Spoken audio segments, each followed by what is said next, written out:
Hello, friends. It's Aunt Nikki of Your Story Hour. How are you guys doing today? Are you looking forward to Chapter 12 in Eeny, Meeny, Miny, Mo, and Still Mo by Sam Campbell? I know I am. Let's see what's going on with our friends out there. Chapter 12, A Hole in Nothing. I suppose a chipmunk or a red squirrel cannot keep a diary, and if one of them did, I couldn't find it or read it.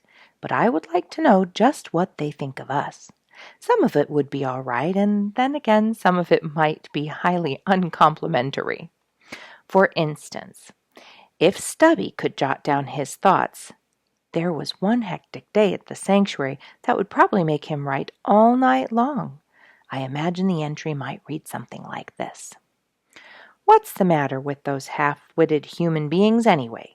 Do they try to make life as difficult as possible? I don't want to be mean, but sometimes I run out of patience. The simplest thing in the world would be to toss out peanuts on the ground and just let us cart them away. But no, they have to hide them, tie them up, and make it hard for us to get them. What's the big idea? We were getting along fine at the feeding station, except for those rowdy red squirrels, and then, all of a sudden, no peanuts. We go searching around and find one tied to a rope. The only way we can get it is to hang head downward and get dizzy while we pull it up. Then for a while, the only way we can get anything to eat is to act like a bunch of trapeze performers. And those human beings just stand off in a corner and giggle and take our pictures. It doesn't take much to amuse some people.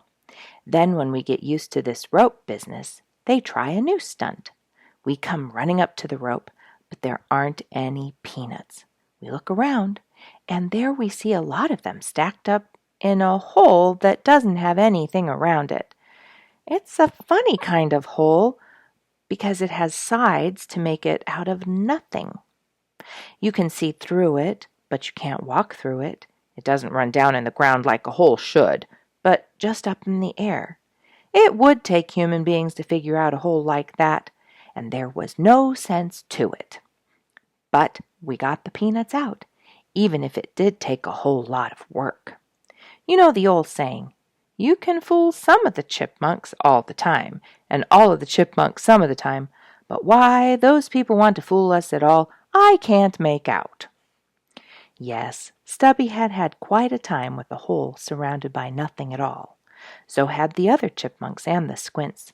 For peanuts had been put in a milk bottle. The milk bottle placed on the ground, and the island animal population presented with a problem that was a headache for them all. Beggar Boy very imprudently ran his nose right into the side of the bottle. It was much more solid than it looked, and he rubbed the bruised proboscis with his little front feet. Then he nudged the glass ever so lightly. The bottle rolled. He pushed some more, nipping at the peanuts. The bottle rolled on a few feet, but the peanuts remained in full sight, yet were mysteriously out of reach. Beggar Boy chirped a little and looked the situation over. This was the oddest thing he had ever seen. There was a grand pile of peanuts only a few inches from his nose. He could see them plainly. Nothing was in the way, and yet he couldn't get to them. He jumped on top of the bottle and dug at the glass with his feet.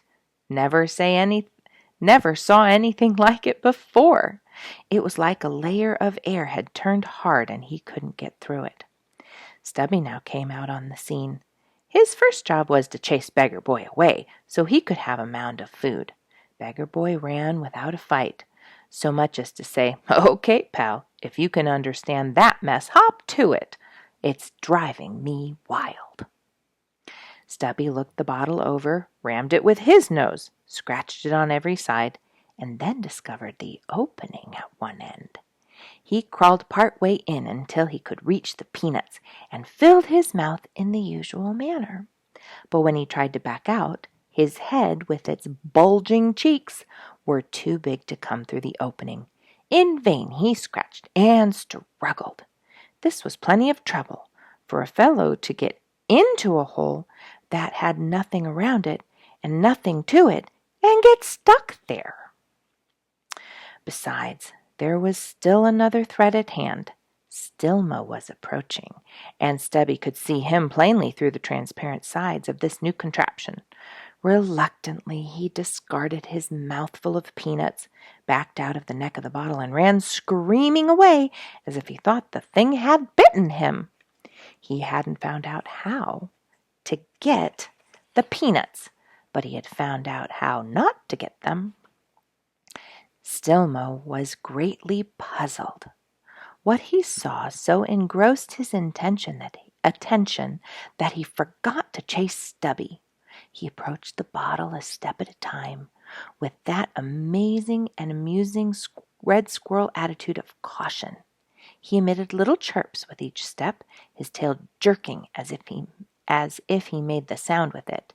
He was fairly close when the bottle rolled off a tiny pebble about 2 inches in his direction.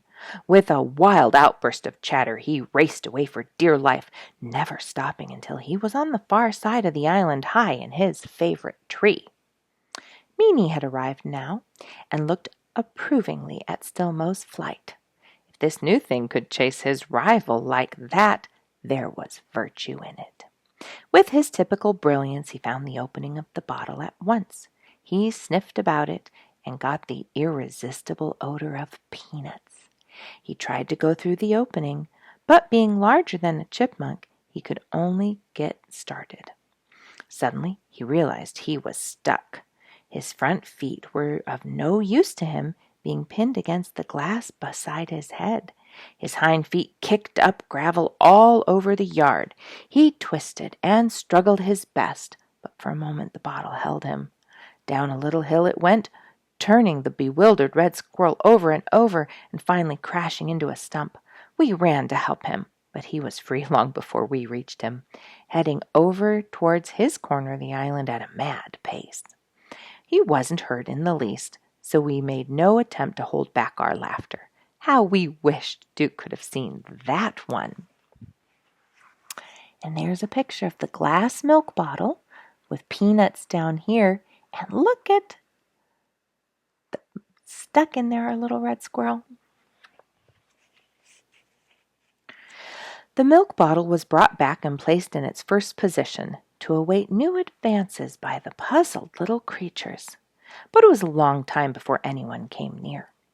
Stilmo was the first to return. I have always considered what he did to be unintentional or accidental, yet we never know just how much calculation is represented in the acts of animals. Sometimes they seem so stupid, sometimes so smart, and I guess that is another way in which they resemble human beings. Stilmo circled the bottle several times. The peanuts looked so good. The bottle had been lodged between 2 stones, so it wouldn't roll too easily, for after all, that rolling was just a little bit unfair. It was bad enough to offer them a hole with nothing around it, but a hole surrounded by nothing that rolls away was too much. Stilmo stuck his nose in the opening. Obviously, he knew he could never get in. Then he began to dig directly under the mouth of the bottle. The dirt flew in a cloud, kept on digging deeper and deeper until he was well under the bottle itself. Regularly he would cease his digging and for a few seconds stand back and look around. Maybe it was to survey his work, maybe just the customary precaution of watching for enemies. Then his digging continued. The excavation he was making went further and further under the bottle until a remarkable thing happened. I don't know whether that he intended it, and yet I cannot be sure that he did not. Whichever the results were to his liking. When he had dug beyond the center of the bottle, it naturally tipped forward, resting in the excavation on the rim of its opening. The peanuts slid forward, and a number of them came out where he could reach them. In the meantime, 3 chipmunks and 2 other squirrels had come to look on. Stilmo chased one after another back into the woods before he began taking the peanuts he had earned so well. At that, he got less than the others did. Stilmo repeated the performance 4 times for us. Even if it were an accident and unintentional, he was smart enough to do it again. And it is possible that from the first move he made, he knew that was going to what was going to result from his digging. Stubby and Beggar Boy had become a bit more courageous about the bottle by now. It hadn't bitten Stillmo alive, so maybe it wouldn't hurt them. Beggar Boy became especially bold and promptly got himself in trouble. He went completely inside the bottle. What a marvelous place to be! Here he was in a peanut-filled paradise, and no one could get to him. Greedily he filled his mouth with peanuts. We counted them. He had 5 full-size double peanuts in his mouth at one time. Seldom have we seen a chipmunk do that. But now his worries began. He started to go out, but his head was much too big for the opening. Stubby had got just his head caught inside, but Beggar Boy had all of himself imprisoned. He backed up and made a short run at the entrance, came to a sudden stop. Then he dug frantically at the glass with his front feet, but not a sliver he could get loose. He decided just to force his way through. He placed his bloated head as far down the bottleneck as he could and began running with his hind feet. But they were the only part of him that ran. The rest just stood still. His flying hind feet kicked peanuts hither and yon, but when he had finished all this effort, he was right where he began. Outside was that beloved forest of his. He could see his favorite trees and the patch of ferns where he hid from red squirrels, but he couldn't get to them. He was imprisoned in a hole that he hadn't dug, but it was mighty real just the same, and it had him maybe for keeps.